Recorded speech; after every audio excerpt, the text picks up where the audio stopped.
Greetings Bassketeers, Josh Fossgreen here, and today we are going to learn a tongue-twisting, metal-tastic bass riff.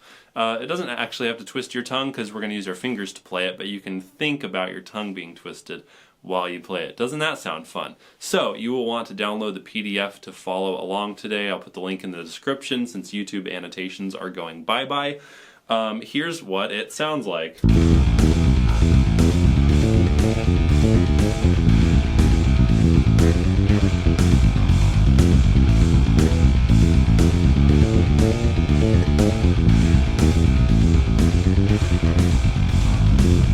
So I wrote this riff especially for you and me just to confuse our hands. We're going to be doing a lot of stuff in a 3-fret span but still using all 4 fingers to deal with some fast string crossing. You're going to get a pretty good right hand workout just from playing 16th notes at 120 beats per minute.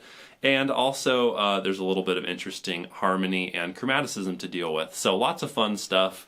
That's what you get when you learn music written by your bass teacher. Okay, so for starters, the basic harmonic structure of this riff is really simple. We're just going A minor to D minor to A minor to F minor, which is a cool chord in the key of A minor. So we're in the key of A minor. D minor is just the diatonic 4 chord in the key of A minor, but F minor is not a chord from the key of A minor. F major would be the 6th chord in A minor, right? But we're making the 3rd minor, which creates a cool voice leading situation between the A minor and the F minor, because if you're not into voice leading, you can ignore this whole part. But if we look at just a closed position, A, C, E is the A minor triad. If we go to an F minor triad with good voice leading, the A comes down to an A flat, the C stays, and the E goes up to F. So even though we're going to a non-diatonic chord, there's very smooth voice leading between the notes of the chord. We're just doing a half step from E to F and a half step down from A to A flat. So I think that that's one of the reasons that our ear accepts this kind of chord change. So I really love this chord change. I wanted to stick it in there. I hope you guys will explore it on your own if you don't already know that sound. It's a really good sound. You can hear it in I think it's called the Imperial March, that Darth Vader-y theme from Star Wars. There's a lot of like going to the flat 6 minor chord. Good stuff. So, so that's what the harmonic landscape we're dealing with. Let's take this one bar at a time. You'll notice in the PDF, the link's in the description, the left-hand fingerings are right under the sheet music, which are really important here. The faster something is, the more important it is to pick a fingering with either or both hands, depending on what it is, and really stick to it, at least at first. So let's actually take this 2 beats at a time. Here's beats 1 and 2 of bar 1.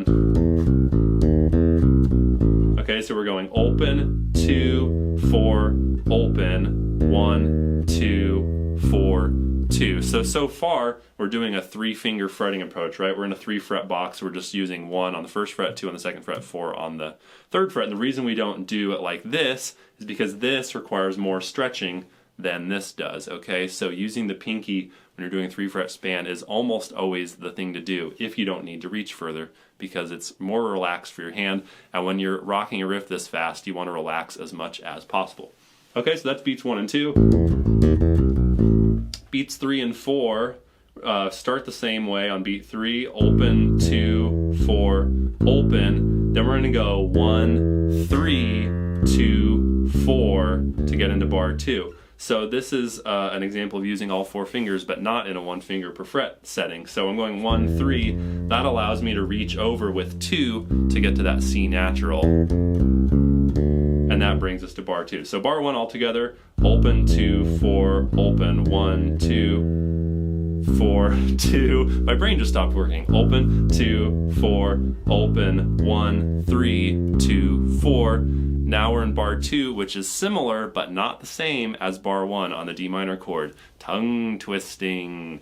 Okay, so beats 1 and 2 of bar 2.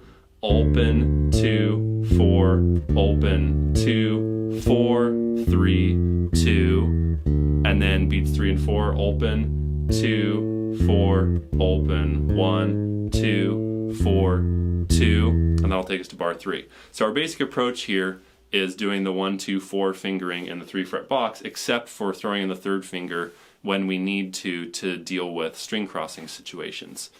Okay, so that's the first 2 bars fingering wise. Bar 3 starts out the same as bar 1. Open 2, 4, open 1, 2, 4, 2. And now beats 3 and 4 change. Open 2, 4, open 1, 1, 2, 3, 4 is on the beginning of bar 4. So we have a run here from E all the way to A flat, or G sharp, however you want to think of it. I'm going to think of it as an A flat since we're going to an F minor chord. So when you only have 4 fingers and you have 5 notes in a row on the same string, one fret up at a time, you kind of have to make a fingering decision. I tend to like to do the shift at the beginning of the run rather than at the end. So I wouldn't go 1, 2, 3, 4, 4. I'd rather put it in the middle so that I have an easier fingering time on the more important note, which is right on beat 1 of the next bar. Okay, so bar 3 again, open 2, 4, open 1, 2, 4, 2, open 2, 4, open 1, 1, 2, 3. Now bar 4, finish this off. 4, 3, 2, 1, 3, 2, 4, 2. Okay, so that's the first couple beats. You'll notice we go 4, 3, 2, 1, but then we don't come back to 2 when we go to the F. We go to 3 so that we can reach over with 2 to get to the C natural, and then 4, 2, and then beats 3 and 4. We just go 1, 2, 4, 2, 2, 2. Yeah, that's right. 1, 2, 4, 2, 2, 2, 4, 2. So I'm doing a partial bar with the second finger there. If you don't like doing that, you can use your third finger on that high F rather than barring the second finger. Okay, and that takes you through the fingering for the whole thing. Isn't that fun? And we haven't even talked about the right hand yet, and we may not even do it because there's a number of fingerings that would work for this. So you may need some time to work this on your own, but let's try doing this together now at half speed, which is 60 beats per minute. Okay, here we go. We'll run this through the progression one time. There's the D minor, da da da da da da da da da da da is the speed we're going to be playing at. Here comes the F minor chord, and here we go. 2, 3 E and a 4 E and a.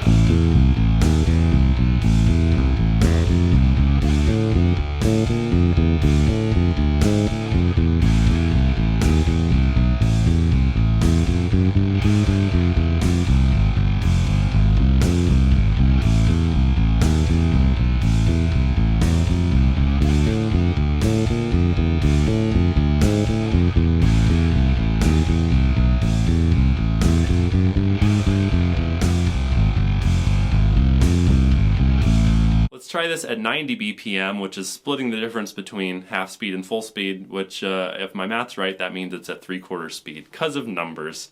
Alright, run through the progression one time. D minor, 2, 3, 4. A minor, 2, 3, 4. Here we go. 1, 2, 3, 4.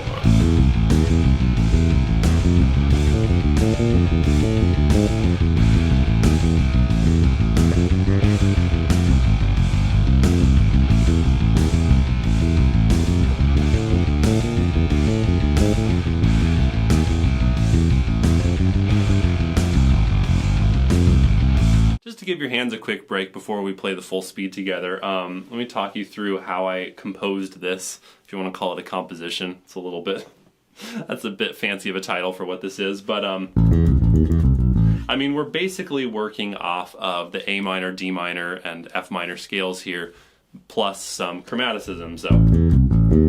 So I'm using the flat 5 just as a leading tone into the 5th. And then the second half of the first bar, really I was just thinking of it chromatically, like I'm just kind of taking those notes up and then flipping a couple of them to make it tongue twisty. But you could also think of it like we're kind of outlining an A augmented triad, which would lead in as like a 5 chord to the D minor, right? So it's sort of a secondary dominant. And maybe I did that subconsciously on purpose because then we're using a flat 6 on the D minor chord, which is not really diatonic to the A minor key. Normally you would use a Dorian on your 4 chord and minor key if you want to be diatonic. So we're sort of bending the diatonic framework with the B flat. sort of apologizing for it and working our way back in, just a leading tone into A, back in A minor to get back to the A minor chord. And then it's just a chromatic walk up to a chord tone of the next chord, which is the F minor. So I start on a chord tone of the A minor chord, walk up to a chord tone of the F minor chord, which is the A flat, which is the third. And then it's all just F minor stuff. Leading tone. That's the theory behind the riff. Now let's see if we can play it at full speed, which is really fast, because I'm a mean teacher. Here we go. 1, 2, 3, 4.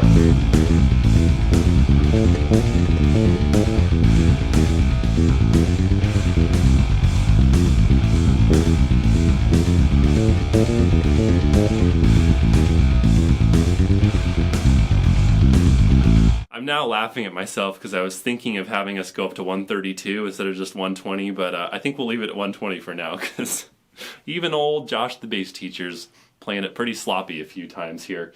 And what I notice is the times I play it sloppy is when I'm not sticking to the fingering that I planned out. So let this be a lesson to you all, young Padawans.